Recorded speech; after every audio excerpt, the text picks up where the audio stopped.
What are you doing? What's that? What's that right there? A little flappable thing.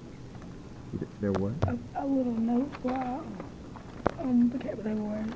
Okay. And you're using that for your test right here? Mm-hmm. Ms. Wall. The students taking a multiple choice test today. What are you using it to grade them? Grade the test with? I'm using the data connections that Mr. Walsh just implemented into the school system. Why are we using data connections? Because it makes it life a lot easier, and the fact that it's so quick to grade, but also you can see where the students need to work, what goals, what areas that you might have missed. Is this test, what objectives does this test cover? It covers objective 6, which is the science. Gotcha. Thank you, ma'am.